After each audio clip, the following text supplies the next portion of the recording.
রাজধানীর মহাখালীর কড়াইল বস্তিতে ভয়াবহ আগুনে পুড়েছে শত শত ঘর।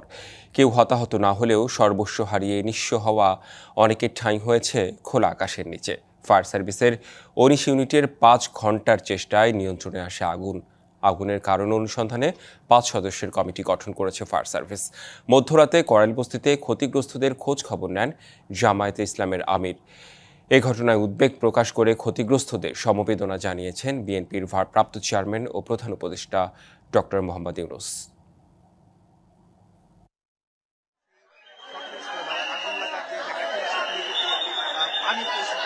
আগুন আর কড়াইল বস্তি যেন সমর্থক। নগরের শ্রমজীবী আর প্রান্তিক মানুষের মাথা গোজার এই এলাকা আবারও পুড়ল লেলিহান শিখায়। আমার মা আলাদা থাকে, আমি আলাদা, আমার বোন আলাদা। যার যারটা আমার মা বয়স্ক কাল বৃদ্ধ, যোগাযোগ করতেছি পাইতেছি না। আমাদের এখন আত্মীয় স্বজন খবর অনেক কিছু পাইনি, ভিতরে ঢুকতে পারতেছি না, খবর দিব কিভাবে? সব শেষ ভাই, সব। মঙ্গলবার বিকেল ৫টা ২২ মহাখালীর কড়াইল বস্তির বউবাজারে সূত্রপাত আগুনের।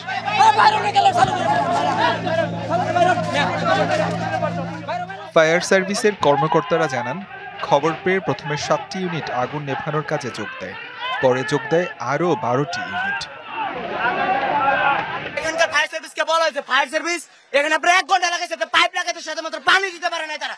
খুবই খারাপ অবস্থা জায়গায়। এই জায়গায় অনেক বিশাল একটা এরিয়া জুড়ে এই আগুনটা লাগছে।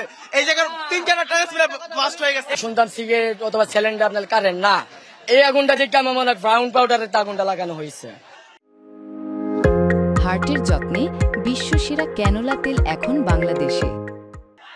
টিন, বাঁশ, কাঠের ঘরগুলো গায়ে গা লাগিয়ে ওঠানো, এসব কারণে দ্রুত ছড়ায় আগুন।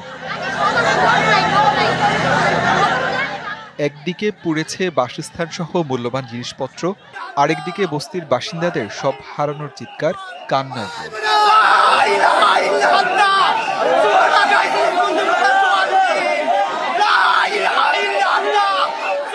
শ্রমজীবী মানুষের শেষ সম্বল রক্ষার চেষ্টা ব্যর্থ করে দিয়েছে আগুনের আগ্রাসন। রাতে খোলা আকাশের নিচে ঠাঁই হয়েছে অনেকের। তাদের আহাজারিতে ভারী আশেপাশের পরিবেশ। কিছু মাল পানি ভাই কয়ে বে করতে পারছে না ভাই, সবার মাল পানি চলে গেছে ভাই, পানি দিতেছে তারপরে আগুন শুধু বাড়তেছে। অনেক দোকানপাট পুড়ে যেতে আছে, অনেক ব্যয়বহুল ভাবে আগুন ছড়াছিটে হয়ে গেছে। সন্ধ্যার আগে আগুন লাগছে, এখনো কোনো আগুন নিয়ন্ত্রণে আসে নাই।